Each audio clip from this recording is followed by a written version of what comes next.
So, yeah, I just wanted to a few questions for our customers and our audience. First of all, just kind of keep it simple. What did Matt do before Newmar? Yeah. um, Chris, I've been in the RV industry. I've kind of calculated it out. I'm celebrating year number 20 Oh, in the wow. RV industry. So 2005 is when I got into the RV industry.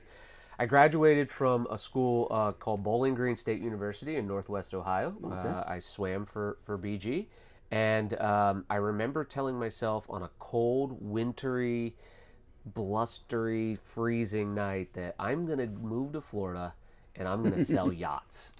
And sure enough, graduated and moved down to Florida and started working for a company called Marine Max, and was in their marketing department and ended up transitioning into the sales department where we sold trailerable boats at first, and then as many trailerable boats, you kind of make your way up to sport yachts and then yachts.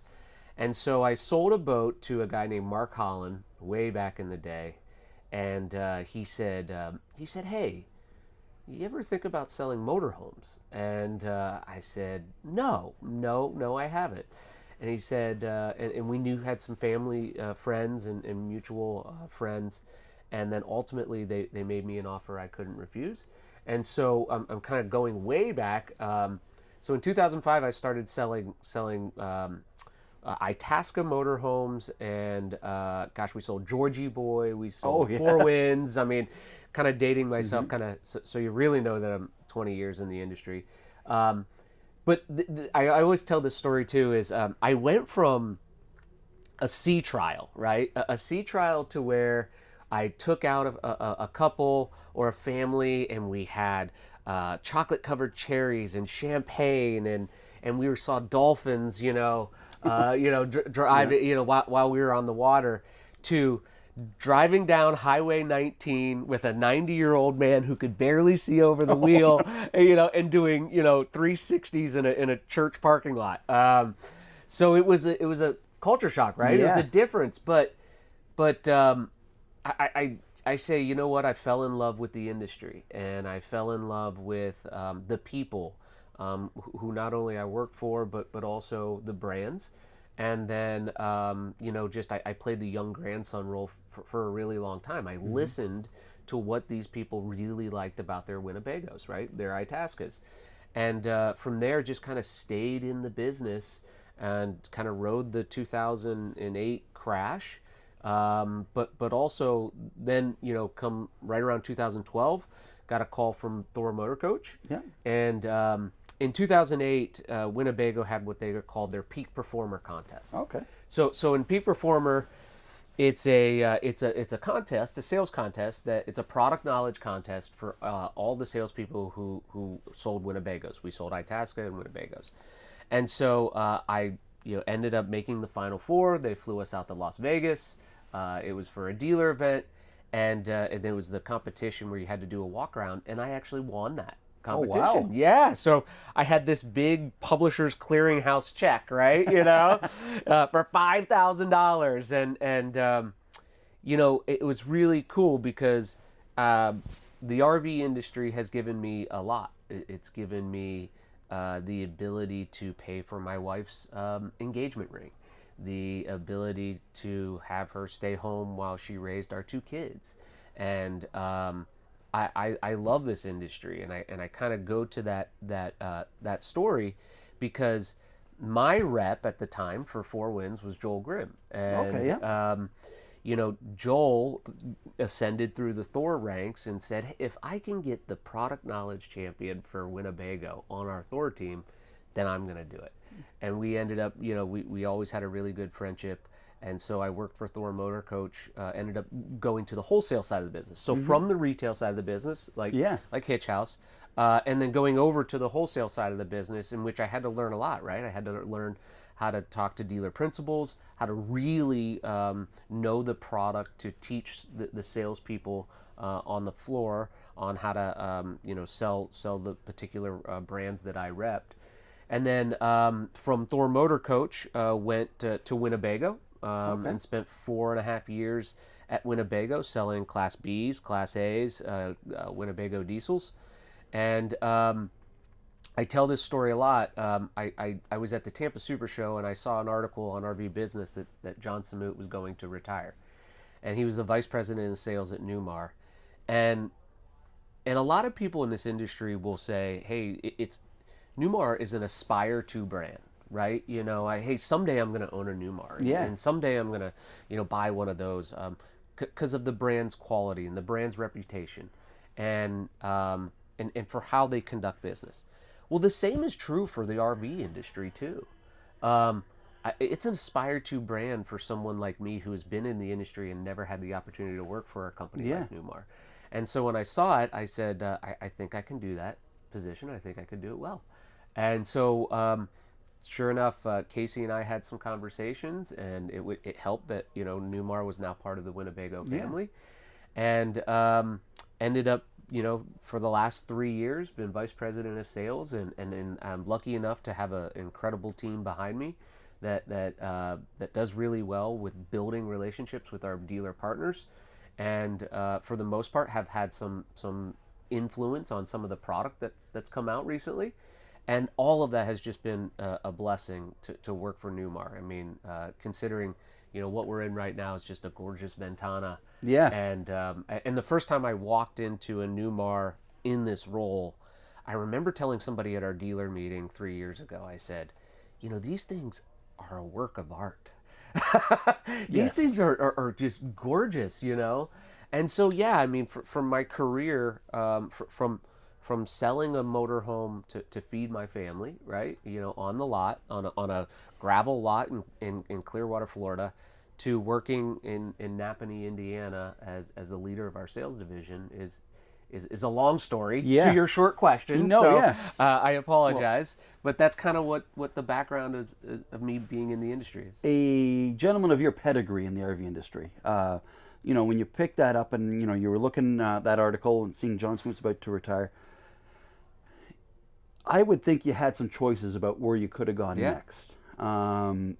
So speaking to the quality and stuff like that, is that what made you choose Newmar, or just their the team behind them, or what made you choose Newmar? Yeah, I think for me, I think for me it was along the lines of I thought two things. One, working for Winnebago, there was probably a career trajectory within Winnebago as well. But I thought that what I could bring to the table was if Newmar were ever going to expand the breadth and depth of their product line, I thought I could really help out. Just from the prior knowledge of whether it was market leader in B vans, like what Winnebago is, or being in some of the meetings and constructing some of the Class A, like the National Park Edition Class A's.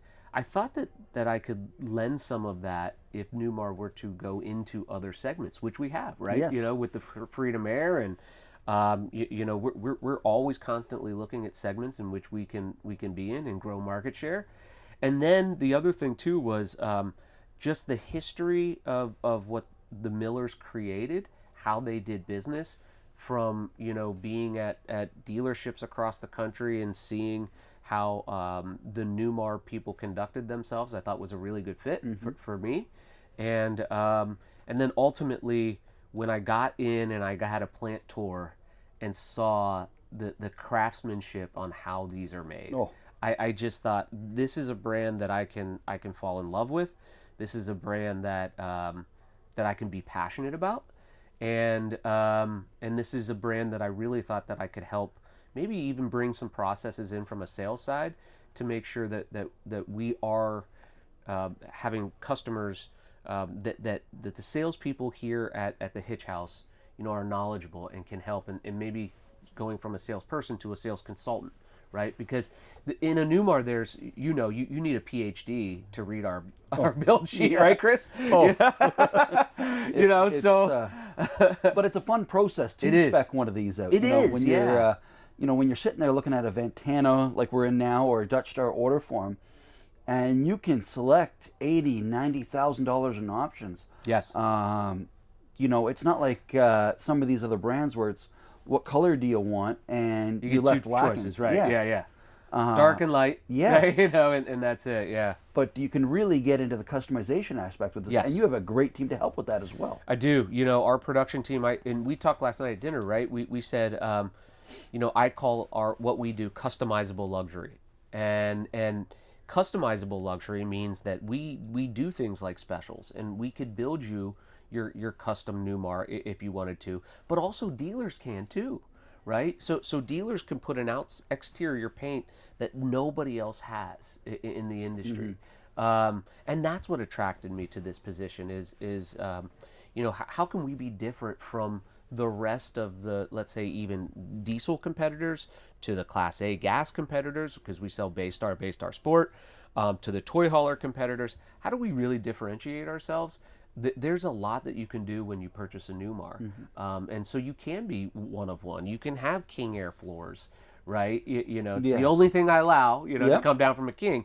But at the same time is that's something that we do on a daily basis from a production standpoint that really separates us from the rest of the RV world.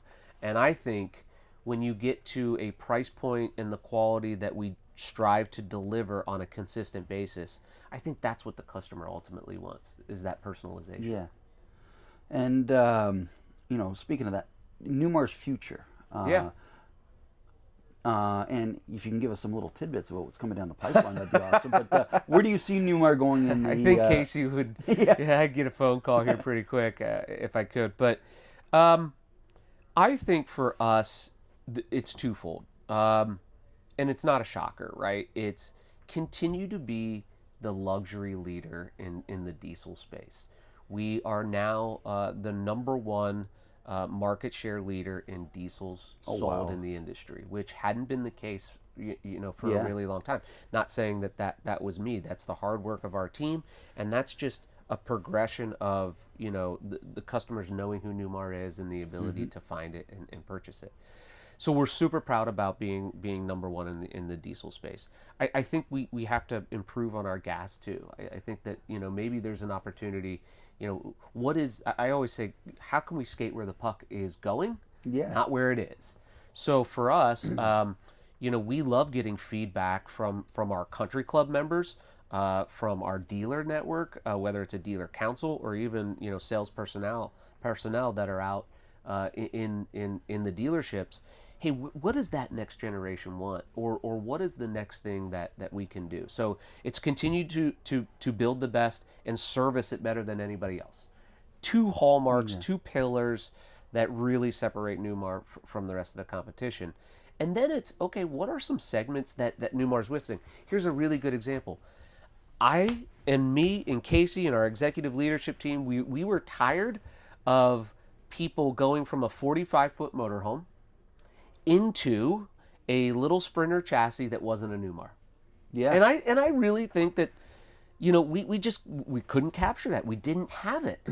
And that was our goal. That's where the puck was going. Was sometimes there's widows who can't drive a 45-foot bus, who don't want a large diesel. Yeah. That sometimes a New Aire is too big, right? Yeah. And to get the when we named the Freedom Aire, it wasn't, we loved the word freedom, but really it was the word freedom means it was the freedom to park it at your kid's driveway, right? And stay in it while you've watched the grandkids if you wanted to. The freedom to go to some places that a 43-foot Dutch Star can't go. Yeah. And I think that's where I see Newmar going is, hey, what do our customers want? Is it someday a little 32-foot diesel with an air ride suspension? Is it something that is maybe a little bit shorter but gives you the luxury drive, like maybe with a comfort drive, and figuring out the engine as we go, right? I don't know, is it electric? I don't know if that's the way we go. I think everything's on the table. Yeah. But I think we do what we do best, right? We're never going to concede being the leaders in the diesel space, in the luxury diesel space. We think that there'll always be a market there for that. But then it's, okay, well, how do we build a team that's skating to where the puck is going? That's an extremely good analogy, especially since you're visiting Here in Canada. Yeah. That being said, we just watched Game 4 of the Blue Jays last night. So yeah. we'll end this on a lighter note. World Series prediction. Blue Jays in 6. I'll agree with that. Blue Jays in 6. Sounds good.